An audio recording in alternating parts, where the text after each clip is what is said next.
Time कम है आपके पास, तभी तो ये सीरीज चल रही है। कम टाइम में ज़्यादा चीज़ें कवर कर सके, पूरा का पूरा आप सिलेबस उड़ा सके एंड पूरी की पूरी चीज़ें जो ज़रूरी है वो आप कर सके। चलिए शुरू करते हैं। क्रोमैटोग्राफी।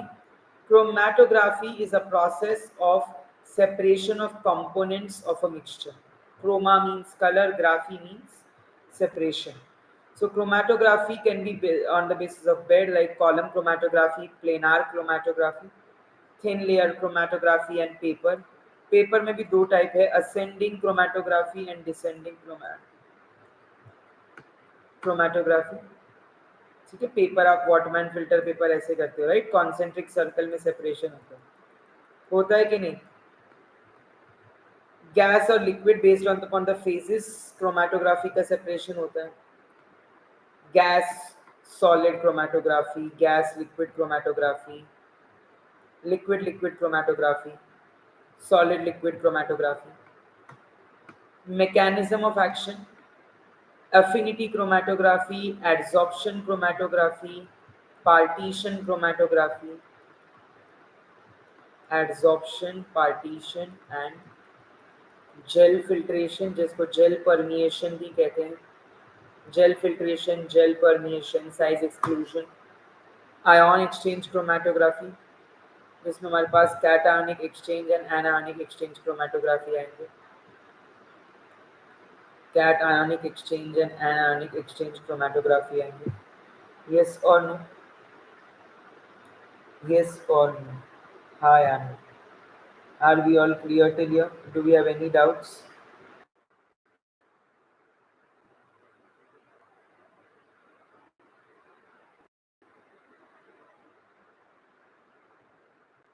हाँ जी, हाँ जी, हाँ जी, आ चुके हैं सभी लोग मेरे साथ live.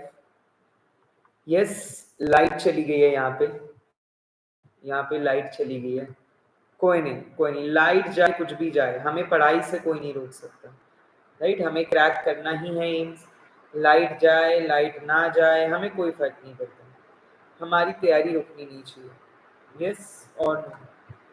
Hi Aana, am I audible to all of you? मेरी आवाज आ रही है सभी को? क्या सभी मुझे सुन पा रहे हैं? यस और नो?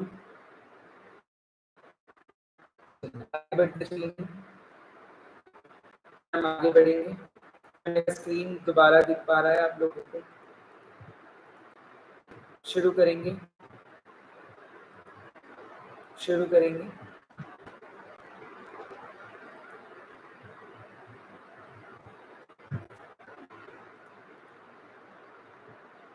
क्या आवाज आगे पीछे हो रही?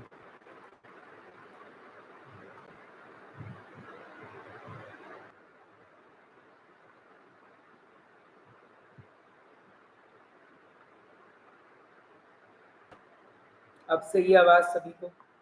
एवरीबडी? दिक्कत नहीं आ रही ना किसी को? अब सही है, आगे बढ़ेंगे। चलो, सो क्रोमेटोग्राफी के बारे में मैं यहाँ बताया था कि आयन एक्सचेंज दो टाइप की होती है, कैटायन और एनायन, और ये भी फर्दर दो टाइप के होते हैं, स्ट्रॉन्ग और वीक। स्ट्रॉन्ग और वीक, ये भी दो टाइप के होते हैं, स्ट्रॉन्ग और वीक। स्ट्रॉन्ग और वीक, ठीक है। हाँ, बहुत लोगों का नहीं किया, चिंता नहीं करो application status. Yes Ajay, Shantanu, Manisha, Harival, Balwadi, Sameer, are we all clear till here? Yes Lucky, Richa. So chromatography में एक टर्म होती है स्टेशनरी फेज और एक टर्म होती है मोबाइल फेज। स्टेशनरी फेज आपका सिलिका होगा विच इज एसिडिक, एल्यूमिना होगा विच इज बेसिक, ठीक है। और यही सिलिका जेल जब GF254 हो जाए, तो silica gel GF254 stands for G for gypsum, F for fluorescent indicator zinc silicate, 254 is a nanometer, G is gypsum, binder की तरह काम करता है, F is फ्लोरेसेंट इंडिकेटर जो कि आपका 254 नैनोमीटर पे फ्लोरेसेंस, यस वैभव, श्योर। जिंक सिलिकेट जो कि आपका फ्लोरेसेंट इंडिकेटर है, यस आकाश, क्लियर है, फुल स्क्रीन नहीं दिख रही है, अब दिखेगी, यस और नो, सगळ्यांना कळलं, एवरीबडी हैव यू अंडरस्टूड? सो ये है सिलिका जेल GF254। ये सारे के सारे आपके स्टेशनरी फेज ही है, ये सारे के सारे आपके स्टेशनरी फेज ही है। Silica gel is based on the principle of adsorption और पार्टीशन, एडसॉर्प्शन ऑफ पार्टीशन। इसमें फ्री सिलानॉल ग्रुप्स होते हैं, ये सिलानॉल ग्रुप्स की वजह से ही मेन तो आपका एडसॉर्प्शन होता है। Polar OH groups, silanol groups मतलब सिलिकॉन से attached free OH groups, that is silanol groups. Then a Kaiselgar, which is diatomaceous earth. It is based upon the principle of partition chromatography. Sephadex, size exclusion chromatography. Size exclusion chromatography. Ion exchange, diethyl amino ethyl. Yes, ion exchange. इसमें आपके strong cationic exchangers में आ जाते हैं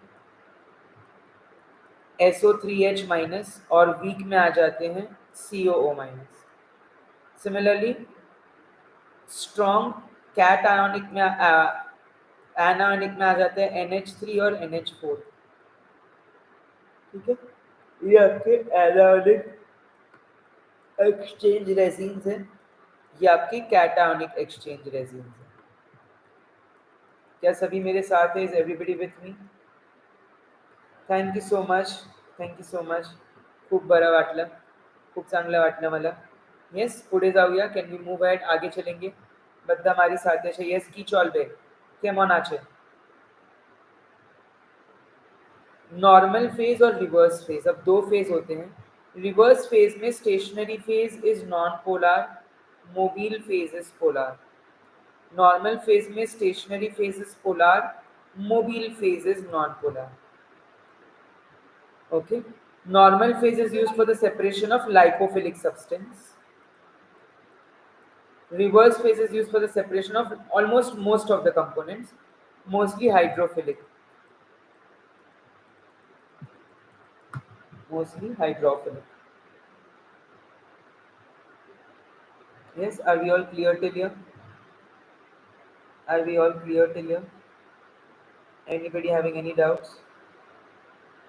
Sure. Normal phase and reverse phase को paragraph. अच्छा, HETP क्या होता है? HETP क्या होता है? Sir, height equivalent theoretical plate is equal to the length of the column and the number of plates. जितनी ज्यादा HETP वैल्यू ज्यादा होगी उतना अच्छा रेजोल्यूशन होगा या उतना पुअर रेजोल्यूशन होगा? जितनी ज्यादा HETP वैल्यू होगी उतना रेजोल्यूशन अच्छा होगा या बुरा होगा? Tell me, can you please tell me, resolution अच्छा होगा या बुरा होगा? रेजोल्यूशन अच्छा होगा या बुरा होगा? गुड इवनिंग रोहित, बताते चलेंगे।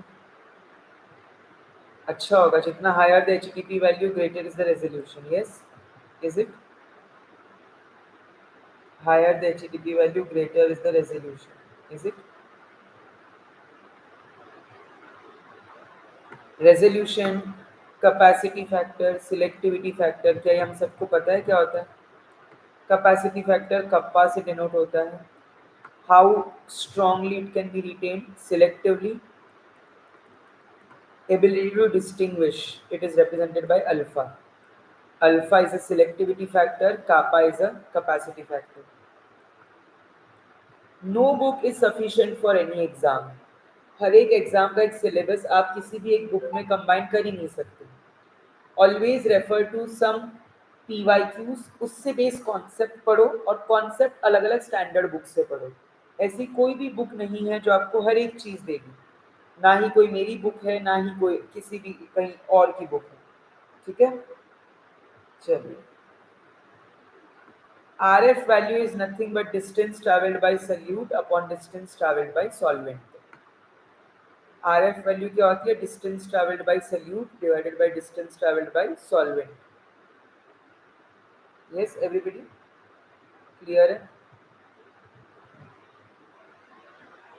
आगे बढ़ेंगे।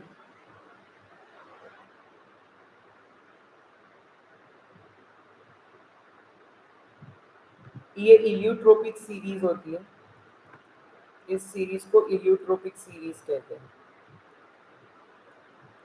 इलियोट्रोपिक सीरीज कहते हैं।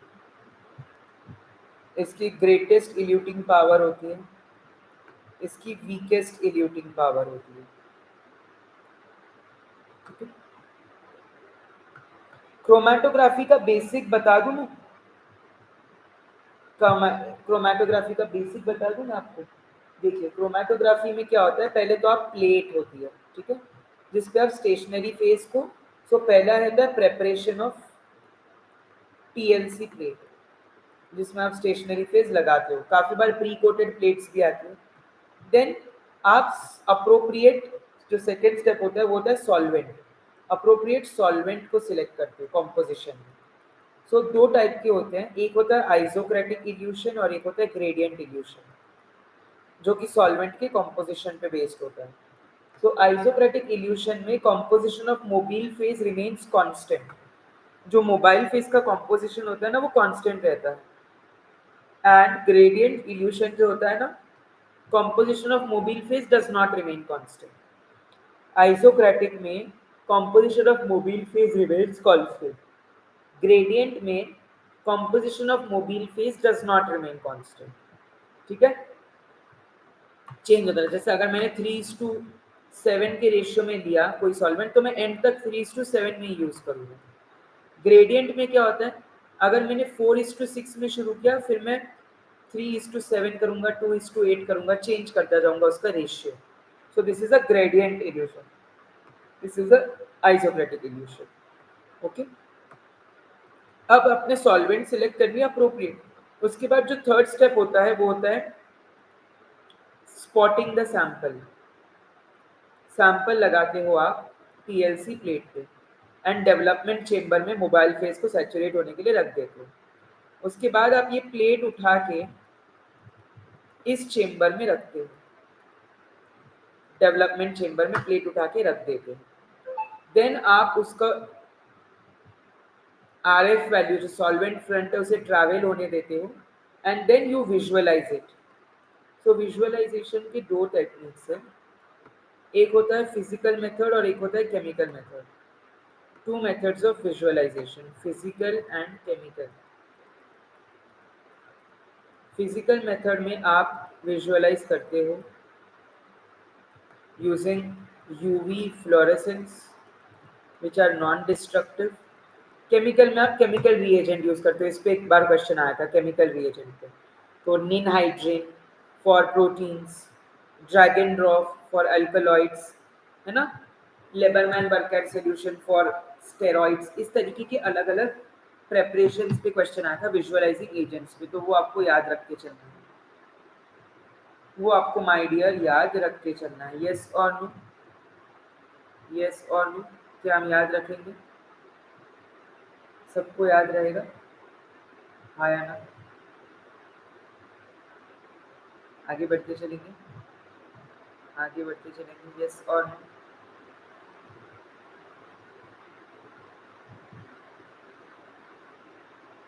चलो,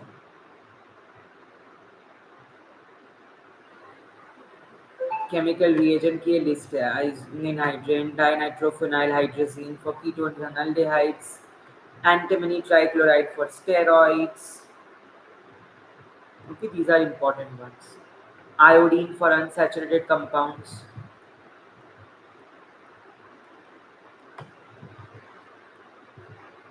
हाँ जी, सब लिख रहे हैं, सब एक्टिव है मेरे साथ, कोई सो तो नहीं रहा। अब एक होता है HPTLC और एक होता है TLC, इनके बीच का डिफरेंस सर, HPTLC में लेनोमैट एप्लीकेटर आता है एंड इसमें मतलब basically auto sampler, mostly it is for C8 and C18 column only. The particle size is too less and it has pre-coated layers and a better efficiency. HPTLC, high performance thin layer chromatography.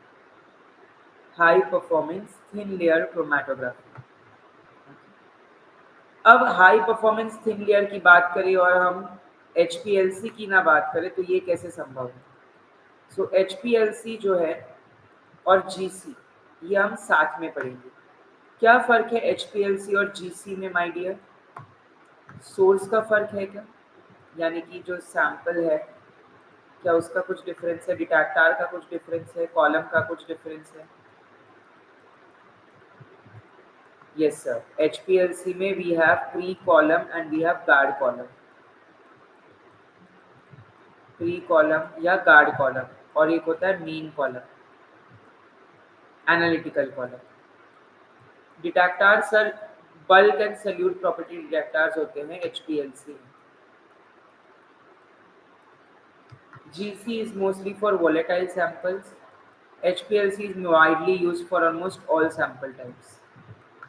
HPLC can be further hyphenated with LCMS. Gas chromatography can be hyphenated using GCMS and headspace analysis. Headspace analysis. Column इसके बनते हैं wall coated open tubular column या support coated open tubular column. इसमें gas use होता है, nitrogen, hydrogen, helium. Okay. Detector इसमें thermal conductivity detector, flame ionization detector and electron capture detector. TCD, FID, ECD, thermal conductivity, flame ionization, electron capture. देखिए मैं एक बात रोज repeat करता हूँ, मेरे रोज क्लास में एक चीज जरूर कहता हूँ कि आपने तैयारी तगड़ी करनी है। तगड़ी तैयारी कैसे होगी? क्योंकि we have very less span of time, तो कम टाइम में हम ज्यादा चीजें कैसे कवर करें? हमारे पास इतना कम टाइम है कि हम ये 30 दिन में 30 मिनट की अगर मेरे वीडियो देख लेते हैं माय डियर, हमारे 400 में से 200 नंबर फिक्स है, आएंगे। आपके 100 में से 55 से 60 क्वेश्चन बनेंगे, ये मैं आपको कह सकता हूँ, ये मैं आपको पक्की बात कह सकता हूँ। So please make sure that ये आपको पता हो कि, और एक भी वीडियो मिस मत कीजिएगा। अगर कोई हो भी गई है तो उसे जाके देखिए। 30 मिनट आप इन्वेस्ट कर सकते हैं, रील शॉर्ट्स थोड़े कम देख लेंगे, है ना, बाकी सारी चीज़ें थोड़ी कम कर लेंगे। अब अगर मैं बात करूँ पंप्स की, तो यहाँ पे we have reciprocating pumps.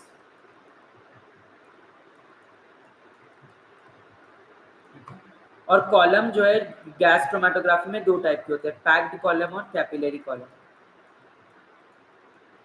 Capillary column में जो इंजेक्टर होता है वो होता है split injector.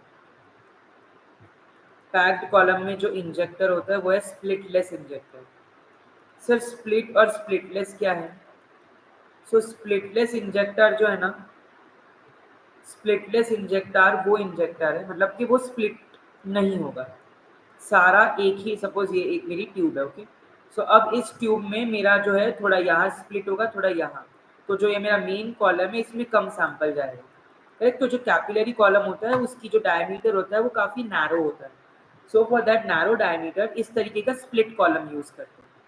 Split less column मतलब क्या कि यहाँ पे मैं ब्लॉक कर दूंगा तो यहाँ पे कुछ मोबाइल फेस जाएगा ही नहीं, सारा मेरा यहीं पे जाएगा। तो पैक्ड कॉलम में काफ़ी ज़्यादा डायमीटर थोड़ा बड़ा होता है, हमको ज़्यादा मोबाइल फेस ज़रूरत होता है। सो पैक्ड कॉलम के लिए you use split less injector, for capillary column you use split injector. Yes और नो? 220 नंबर पे नहीं होता है माय डियर, 250 के ऊपर लाने होते हैं आपने, तभी आपका एम्स तैयार होगा। मिनिमम 250 नंबर के ऊपर मान के चलिए आपको लाने हैं, यानी कि 100 में से आपने मिनिमम 65 क्वेश्चंस तो राइट करने ही करने हैं। 65 का नंबर मिनिमम। कभी भी दिमाग में ये मत सोच के जाओ कि मैं इतने अटेम्प्ट करूंगा, मिनिमम मुझे इतने करनी ही है, बस ये चीज़ आपने दिमाग में फिट कर लेनी है।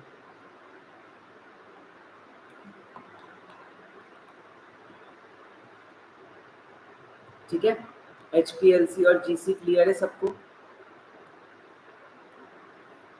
इसके column, detector, sample, injector, Rheodyne injector होता है आपका HPLC में, जिसको 6 पोर्ट वॉल्व इंजेक्टर बोलते हैं। तो उसमें दो पोजीशन होती है, लोड और inject.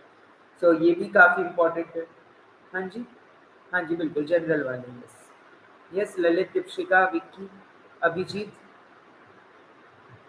Are you all clear till here? Rohit, Aklin, Vaibhav, Ajay, Shantanu सब मेरे साथ है, मारवाड़ी, समीर, हाँ जी, Hanumant, Richa, good to go. ये देखिए डिटेक्टर है, UV detector, RI detector, PDA detector, fluorescence detector, Rheodyne injector,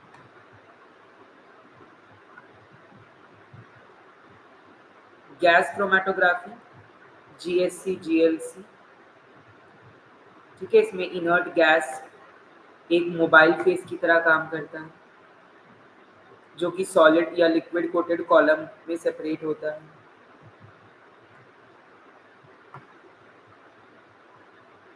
सो कॉलम का टेम्परेचर बहुत ज़रूरी है और इसी प्रोसेस को टेम्परेचर प्रोग्रामिंग बोलते हैं। Setting up the temperature of column of the injector and the detector. इन तीनों का टेम्परेचर अप्रोप्रिएट होना बहुत ज़रूरी है गैस क्रोमेटोग्राफी की, और इनका रेगुलेशन ऑफ टेम्परेचर को ही हम कहते हैं, इनके रेगुलेशन ऑफ टेम्परेचर को ही हम कहते हैं temperature programming. Temperature program WhatsApp group की लिंक भेजिए। मैं रोज आपको लिंक भेजता हूँ लेकिन आप लोग रोज ज्वाइन नहीं करते हो, है ना? मतलब रोज मुझसे कष्ट करवाना है आप लोगों को, रोज मुझसे कष्ट करवाना है आप लोगों को, ऐसा है, रोज मुझसे कष्ट करवाना ही है आप लोगों को। चलिए मैंने लिंक भेजी है, कृपया ज्वाइन हो जाइए इस लिंक पे। चलिए जल्दी जल्दी से ज्वाइन होते चलेंगे। व्हाट्सएप ग्रुप मेरा बहुत ज़रूरी है, अगर सभी को अपडेट्स वगैरह चाहिए तो वो वहाँ पे ज्वाइन कर सकते हैं। मैंने पिन भी कर दिया है। यस मनीष, मैंने पिन भी कर दिया इसको।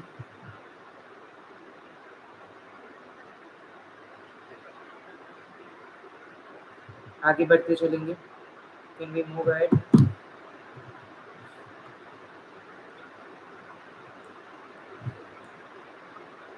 चलिए बहुत बढ़िया।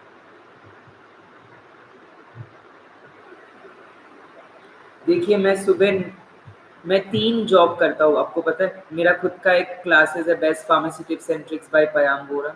मैं फैमिली बाय एकेडमिकली ग्लोबल में एक मैनेजर हूँ और मैं यहाँ पे आपके लिए पयाम वोरा क्लासेस भी चलाता हूँ। तो अगर मैं नहीं थकता हूँ, अगर मैं दिन में 10-12 घंटे काम, वहाँ पे 9 घंटे, फिर 2 घंटे और फिर पर, अगर मैं दिन में 12-13 घंटे काम करता हूँ आप लोगों के लिए, तो आप क्यों थक जाते हैं काम करके? ये तो सारे फर्जी बहाने हैं कि सर हम थक गए, हमें टाइम नहीं मिला। टाइम मिलता किसी को भी नहीं है, वक्त निकालना पड़ता है माय डियर। वक्त निकालोगी तो कोई चीज़ हासिल होगी, ठीक है? तो ये बहाने तो मुझे कोई भी नहीं मानेगा कि सर वक्त नहीं मिला, फलाना नहीं मिला, ढिमकाना नहीं मिला। मोस्टली जो आपके एनालिसिस से क्वेश्चन आते हैं ना माय डियर, वो आते हैं आपके क्रोमेटोग्राफी पे, स्पेक्ट्रोस्कोपी पे और टाइट्रेशन। क्रोमेटोग्राफी पे, स्पेक्ट्रोस्कोपी पे और टाइट्रेशन पे। अब क्रोमेटोग्राफी में HPLC, TLC, size exclusion, ion exchange, affinity, इनकी बेसिकली आपको एप्लीकेशंस पता होनी चाहिए और इनकी components, stationary phase, mobile phase, है ना, इनका मैकेनिज्म कैसे काम करते हैं। बस इतना भी याद कर लिया आपने तो आपकी नैया पार है माय डियर, आपकी नैया पार है my dear. If you even study that much, that's sufficient. Spectroscopy में डेफिनेटली आपको, या अगर आपने याद कर लिया यूवी, आईआर, एनएमआर, मास, इनके बेसिक रेंज, सैंपल, इनका इंस्ट्रूमेंटेशन, डिटेक्टर, सोर्स, इनका ग्राफ, है ना, इनके वाइब्रेशंस, फंडामेंटल वगैरह vibrations, electronic transition, electronic shift, basic basic कुछ चीज़ें जो मैं आपको पढ़ कराऊंगा क्लास में, उतनी भी याद कर ली तो निकलना काफ़ी तय है आपका। बहुत हाई चांस है कि आपका निकल जाएगा माइंड। ठीक है एवरीबडी, सब जोश में है,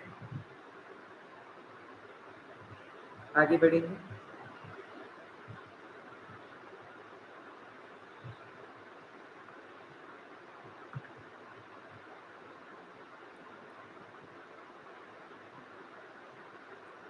टाइट्रेशन आपका बेसिक टाइट्रेशन में आपको इंडिकेटर्स याद करने हैं, मतलब कि आपके जितने भी एसिड बेस इंडिकेटर्स है, रिडॉक्स इंडिकेटर है, आपके जितने भी कॉम्प्लेक्सोमेट्री इंडिकेटर है, सभी इंडिकेटर्स को अच्छे से याद कर लेने हैं, सभी ग्राफ्स आपने अच्छे से पढ़ लेने हैं।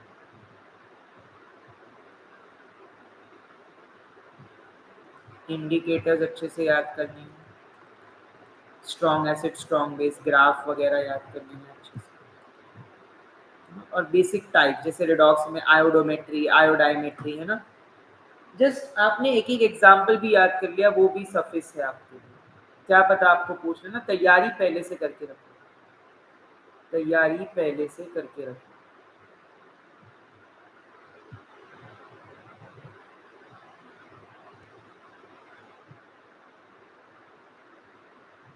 आगे बढ़ेंगे।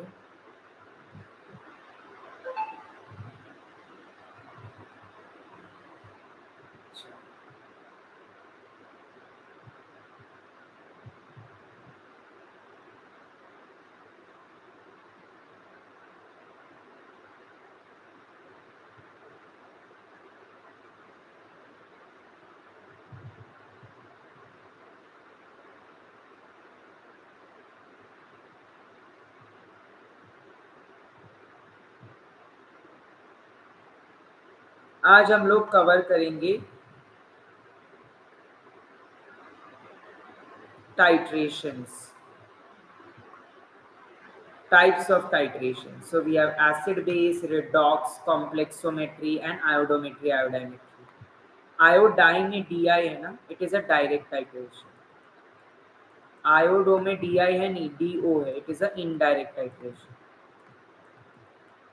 मैंने पढ़ाया है बहुत सारा कोलॉजी, आप लोग मेरे क्लास देख सकते हैं, जीपैट वाली भी आपको काम आ जाएगी, क्योंकि जो भी जीपैट के मेरे नोट्स थे मैंने उसमें से तैयारी करी थी एम्स की, तो डेफिनेटली आप मेरे लेक्चर्स बहुत सारे पढ़े हुए हैं चैनल पे, इस चैनल पे भी है, मेरे best pharmacy tips and tricks पे भी है, वहाँ जाके देख सकते हैं। अभी कुछ भी नया पढ़ाने को मत करिए, क्योंकि ये सीरीज मैंने प्लान कर ली है ना, कितना कौन सा पढ़ाना है, तो वो डिसरप्ट हो जाएगी, तो उसके बाद वक्त बचेगा तो पढ़ा देंगे, कोई दिक्कत नहीं है।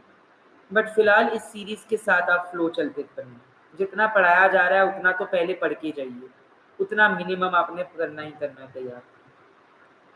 कॉम्प्लेक्सोमेट्री में वी हैव मेटालोक्रोमिक इंडिकेटर्स जो कि आप यूज करते हो, जिनको हम पीएम इंडिकेटर्स भी बोलते हैं, मेटालोक्रोमिक इंडिकेटर्स जिनको हम पीएम इंडिकेटर्स भी बोलते हैं। रिडॉक्स में वी हैव आयोडोमेट्री, आयोडामेट्री, ब्रोमेटोमेट्री, परमैंगनोमेट्री, सीरियोमेट्री, और एक होता है प्रेसिपिटेशन। प्रेसिपिटेशन या को अर्जेंटोमेट्री टाइट्रेशन भी कहते हैं। इट इज ऑफ 4 टाइप्स, मोहर, वोलार्ड, फजान और गेलियोसैक। फजान मेथड को एड्सॉर्प्शन इंडिकेटर मेथड बोलते हैं, गेलियोसैक को टर्बिडोमेट्री मेथड बोलते हैं, गेलियोसैक को टर्बिडोमेट्री मेथड बोलते हैं, फजान को आप कहते हैं एड्सॉर्प्शन इंडिकेटर मेथड। मोहर और वोलार्ड के बीच का डिफरेंस कौन बताएगा मुझे? सर ये तो हम भूल गए, हमने फर्स्ट सेम में पढ़ा था, एक प्यारा सा लाइक ठोक दीजिएगा। मोहर is a direct titration and it occurs in 6.5 to 9 pH, while Volard is a back titration, occurs in a slightly acidic pH. मोहर टाइट्रेशन में कलर्ड प्रेसिपिटेट बनता है, वोलार्ड में कंपाउंड बनता है, रेड कंपाउंड बनता है वोलार्ड में, ठीक है। इंडिकेटर का भी फर्क है, इंडिकेटर कौन सा है? पोटेशियम क्रोमेट इंडिकेटर होता है मोहर में, मोहर में the indicator is potassium chromate, और ये सारी चीज़ें आपको आ सकती है। तो आपने बैकेट स्टेनलेक, आपने बाल एंड बाल केमिस्ट्री के लिए Morrison and Boyd, Skoog and Miller, बहुत सारी बुक है ना, सुप्रिया महाजन, आप वाई शर्मा, जितनी बुक हो सके आप पढ़ सकते हैं, जो भी बुक, लेकिन डीप में नहीं पढ़ना है इतना। जो मैंने बताया इंडिकेटर, एप्लीकेशंस और कुछ इंपॉर्टेंट पॉइंट्स, वही पढ़ना है, डीप में नहीं घुसना है जो आप सेमिस्टर वगैरह के लिए घुसते हैं, है ना। नॉन एक्वियस टाइट्रेशन में जो 4 टाइप के सॉल्वेंट होते हैं, aprotic, amphiprotic, protogenic and protophilic.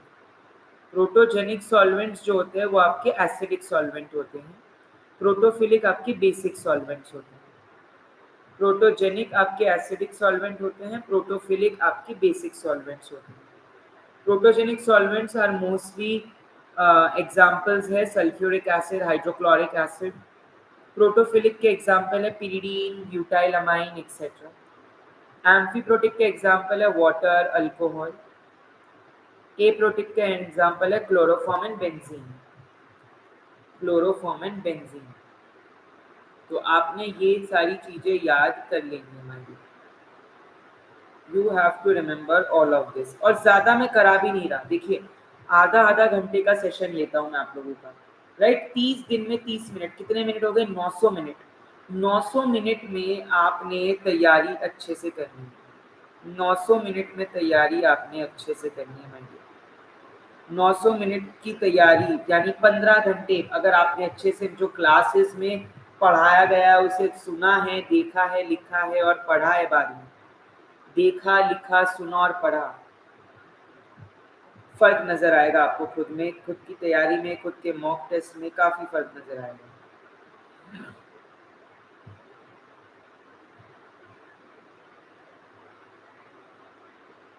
आगे बढ़ेंगे, मूव है।